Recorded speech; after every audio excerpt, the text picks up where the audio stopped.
Hi all, we're back from our first non-Disney cruise on the Norwegian Escape, and I just wanted to share a few thoughts with you. Hi Disney Fantasy, hope I'm sailing you soon. So cruising on Norwegian is definitely different from cruising on Disney in a number of ways, and I just wanted to talk about those a little bit. First up, in the stateroom, you do have a king-size bed, which is a nice option, and it can actually separate into two twin-size beds if you need it to. Disney only has queen-size beds, so the king-size bed was a nice option. One thing that we really did miss was Disney's split bathroom design with a sink and toilet in one bathroom and a sink and shower in the other. It just makes it easier for multiple people to get ready. But this bathroom worked, and here's, your included amenities. I would recommend to bring your own conditioner. Another thing that was different on Norwegian is that we did have an unlimited beverage package, and while we're not big drinkers, we did enjoy a cocktail or two throughout the cruise, and it was kind of nice not having to worry about that being an extra added cost for us. I think one thing that we really missed from Disney was the main dining room experience. Norwegian has what's called freestyle dining, where you kind of just go when you want for dinner and you go to which main dining room you want. And sometimes that's nice, but we really missed that personal connection that you make with your wait staff as they follow you throughout your Disney cruise. Other than that, food and drink, I would say they're comparable to what Disney has to offer. The buffet is a buffet. The food is a bit better in the main dining rooms. Activity-wise, there was a lot of activity on the ship, things like bingo, Sudoku, trivia, Deal or No Deal, which was fun to play or just to watch along. There were comedians, there was a casino. Here's my first big winning from the casino. But you can see here there's comedy, a variety of self-led meetings, lots of different musical performances, dance parties. One thing we did notice is that there's a lot of entertainment that starts much later in the evening. So if you are not the type of person that stays up late, you will likely miss out on a lot of this stuff. Here's an example of trivia. Guess which one is the right logo? I didn't get it right. But all in all, the cruise was a fun way to start off our 2024 vacation year. And we'll probably sail Norwegian again at some point. And I will say right here, these people, the cruise director and his entertainment staff, they are the ones that made the cruise for us. They are so full of energy, so much fun, and just brought a lot of laughter to the cruise. Here's just a quick look at the different offerings and options on the cruise. So again, different from a Disney cruise, and I guess that's okay. Sometimes it's good to try things that are different. Hello. In this video, I want to talk to you about cruise excursions because these are not unique to Disney or Norwegian. Every cruise line offers them in every port. We visited 3 ports on our cruise, starting with Puerto Plata in the Dominican Republic. We chose a cultural type experience in this port where we visited a rum factory to learn a little bit about how rum is made and the history of rum. But let's be honest, we weren't really here to learn about rum. We were here for the tasting. We were able to sample 8 different types of rum made at this rum factory, starting from a very young rum to a variety of flavored ones. If you're a person who likes rum at all, this is a great way to really learn a little bit more, but also sample maybe some new to you types of rum.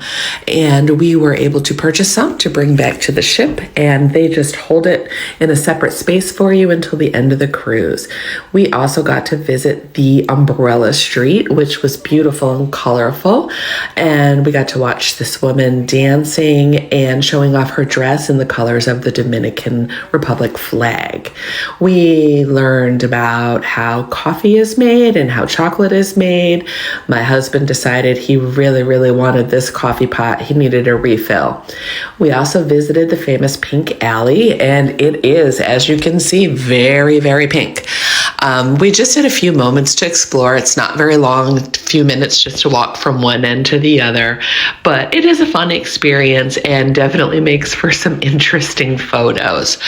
We also visited the city's historic center. We saw this beautiful cathedral. We learned about a lot of different things, the culture and the history of the Dominican Republic.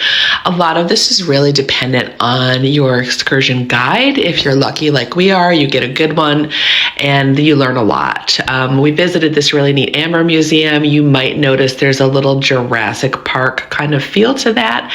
And that is because the opening scenes of Jurassic Park were indeed filmed in the Dominican Republic at one of their amber mines. We also learned how to tell real amber from fake. I won't tell you the secret. You'll have to go on the excursion yourself to learn. We also visited a few historic locations. We learned about one of their national heroes, and we got to make a quick visit to a very old, very small fort right there at the water that was meant to protect them from pirates. Our next stop was St. Thomas in the Virgin Islands, where our only planned excursion was to take this sky ride gondola up to Paradise Point. They travel up in groups of 3, and you can see there's definitely some swinging and some motion involved. So if you're not a fan of the Skyliner in Disney, I'd probably skip this one. But when you get up to the top, beautiful, gorgeous views of the harbor and the surrounding island. There's a little restaurant and a bar up there. We then took a private taxi cab up to Mountaintop, which is the highest point in St. Thomas. Look at this view. You could see so much. We could actually see Tortola, which was our next stop the following day. Mountaintop, along with being famous for the view, is also very famous for its banana daiquiris. There was quite a line for this, and you can bet that we did indeed partake of a banana daiquiri, and it was delicious. Our final port on this cruise was Road Town in Tortola on the British Virgin Islands. We opted for a 4x4 exploration and beach adventure. So we rode with 6 other people in the back of this little 4x4 vehicle. You can see we were nice and cozy and made some good friends back there. But again, look at these amazing views. So totally worth feeling like we were going to fall out of the back of the vehicle to come see this view. And we had a little break along the way. Our driver had some nice punch that he made for us. And again, of course, we partook because how could you not? You're on vacation. One thing we learned that was funny was there are a lot of chickens in Tortola, and our guide told us that anyone on the island is free to take the eggs, feed the chickens, take the chickens, or if they want, eat the chickens. So that was an interesting little piece of trivia we learned. Our excursion also included a stop at Long Bay Beach, which is on Beef Island. We had about 2.5 hours there. The beach was beautiful. I just want to note, the water was a little chilly, so we didn't really go in. But if you want to sit on this beach, you need to rent a beach chair and an umbrella. It's $10 for a chair and $5 for an umbrella. For us, it was really well worth the price because while it's beautiful and sunny here, it didn't last long, and we were very glad to be under an umbrella when this torrential downpour came through. After our time on the beach, we hopped back into our Jeep vehicle. We took a much less adventurous route back to the port.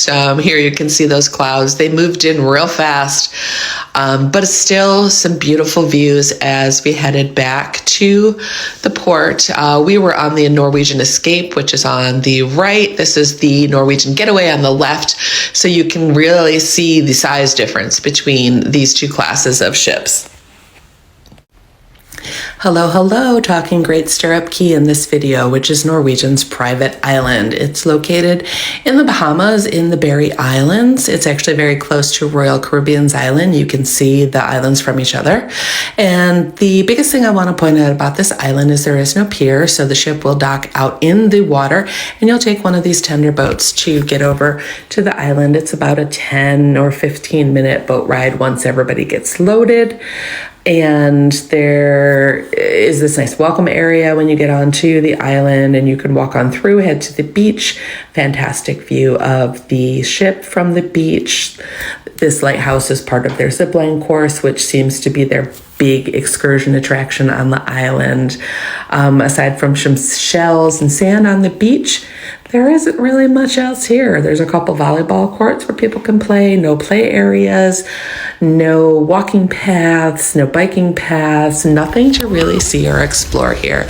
And it was by far our biggest disappointment of the cruise when you compare it to all the things that there are to do on Disney's Castaway Cay. I think if we sail Norwegian again, we probably would just stay on the ship this day. And you can see here the tender experience can get a little adventurous. They actually stopped sending people over to the island around 11 o'clock on our day and asked those of us already on the island to head back because the swells were getting so big.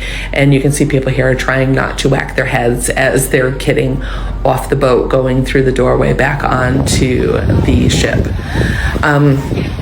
When all is said and done, like I said, this was our biggest disappointment of the cruise, and I am very much looking to my next visit to Castaway Cay.